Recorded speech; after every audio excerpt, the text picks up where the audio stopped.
नमस्कार, मी लतिका। आज मी तुम्हाला कारल्याची चटणी बनवून दाखवणार आहे। त्यासाठी बघा ही 250 ग्रॅम कारली घेतलेली आहे आणि ही पण हिरवी कारली आहेत। आता त्याचं काय करायचे, आपल्याला बुडका आणि शेंडा काढून घ्यायचे आणि हे कारलं आपल्याला खिसणीवर खिसून घ्यायचे खिसणीने। जर तुमच्या कारल्यामध्ये आतमध्ये जर बी असेल तर बी काढून घ्या, कारण मधोमध कापायचं आणि बी काढून घ्यायचं।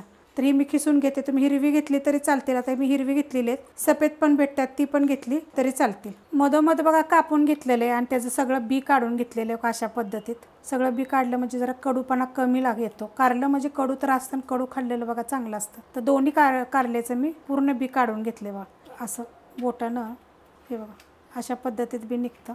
पूर्ण मोकळं करून घ्यायचं। तुम्हाला जर कारल्याच्या वेगवेगळ्या पद्धतीचे जर रेसिपी पाहिजे असतील तर ह्याच्या खाली मी लिंक देते, ती बघा। खूप साऱ्या मी रेसिपी टाकलेल्या आहेत। तर आता हे आपल्याला खिसून घ्यायचे, तर अशा पद्धतीची खिसणीनं खिसून घ्यायचं आपल्याला। अशा पद्धतीत बघा खिसून घेतलेलं आहे। जर तुमच्याकडे खिसणी नसेल तर एकदम बारीक जरी कापून घेतलं तरी चालेल, फक्त त्यातलं बी काढा। तवा गरम करत ठेवलेला आहे आणि हा तवा लोखंडाचा आहे। त्याच्यामध्ये तेल टाकून घेऊया। तेल 1 चमचा टाकायचं आणि चांगलं कडक गरम होऊन देऊया। तेल गरम झालेलं आहे, गॅस एकदम बारीक करायचा आणि त्याच्यामध्ये थोडंसं मोहरी, थोडंसं जिरे, कढीपत्ता आणि एक मोठ्या आकाराचा कांदा एकदम बारीक कापून घेतलेला आहे। आता हा कांदा चांगला भाजून घेऊया। कांदा बघा असा भाजून घेतलेला आहे आणि गॅस मी मीडियम केलेला आहे। ह्याच्यामध्ये थोडीशी हळद, ही पण आपली घरची आहे, ह्याची पण मी रेसिपी टाकलेली आहे। आता ह्याच्यामध्ये 1 गड्डी लसूण आहे आणि 2 हिरव्या मिरच्या आणि थोडंसं आलं टाकलेलं आहे, कुटून घेतलं। ही पेस्ट करून टाकलं तरी पण चालेल, कुटल्यावर काय होतं चव छान येते। आता हे मिनिटभर परतूया। परतून घेतलेलं आहे। आता ह्याच्यामध्ये 1 मोठ्या आकाराचं टमाटर बघा एकदम बारीक कापून घेतलं आहे। आता हे पण थोडंसं आपण हलकंसं परतून घ्यायचं। परतून घेतलेलं आहे आणि गॅस आता पण आपला मीडियमच आहे। आता ह्याच्यामध्ये मिरची पावडर टाकायची। ह्याच्यामध्ये 2 पहिल्या आपण हिरव्या मिरच्या टाकलेल्या त्या कुटून, तिखटाप्रमाणे तुमच्या कमी जास्त करू शकता तुम्ही, आणि चवीनुसार मीठ। आता हे सगळं मिक्स करून घ्यायचं। मिक्स करून घेतलेलं आहे।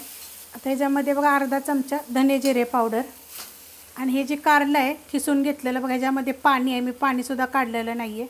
स्वच्छ कारलं धुवून घ्यायचं आणि खिसून घ्यायचं। फक्त त्यात बी वगैरे असेल तर सगळं तुम्ही काढा, मध्ये चिर मारली की बी निघतं। आता हे मिडियम गॅसवर हे परतून घ्यायचं।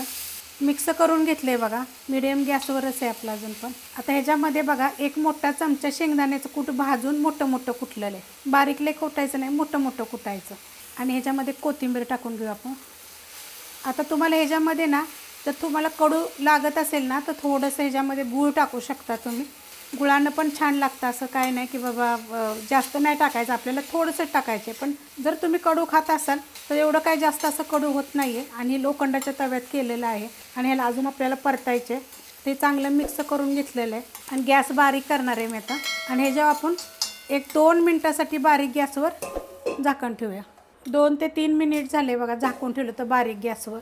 मस्त अशी झालेली आहे बघा, अशी होते। आणि शिजायला काय टाईम लागत नाही, चटणीला लगेच शिजली जाते, कारण आपण हे सगळं खिसून घेतलेलं आहे। आणि 1 नंबर चवीला होते। कारलं म्हणलं थोडंसं कडू लागतं, तुम्हाला मी सांगितलं गूळ टाका, साखर टाका, चालेल, एकदम छान लागेल। पण कमी प्रमाणात टाका, जास्त प्रमाणात बी टाकू नका। कारण आता हे मी एवढं ओलं ठेवलेलं आहे, यात काय आपण अजून पाण्याचा वापर वगैरे काय केलेला नाही आहे, तर ह्याच्यात असं एक तर ओलसर असं होतं। जर तुम्हाला सुट्ट पाहिजे असेल ना तर अजून थोडेसे शेंगदाण्याचं कूट टाकायचं आणि झाकण न ठेवता मग परतून घ्यायचं। 1 मिनिट 2 मिनिट झाकण ठेवायचं, नंतर बघा ह्याच्यावर असं मोकळं करून परतून घ्यायचं। एकदम सुक्की सुक्की अशी चटणी होऊ शकते। अशी वल्ली पण खायला छान लागते, वरण भातावर वगैरे, भाकरी, ज्वारीची भाकरी, बाजरीची भाकरी, चवीला 1 नंबर लागेल। रेसिपी बघितली की लाईक करा, सबस्क्राईब करा, कमेंट करा आणि शेअर बी करा।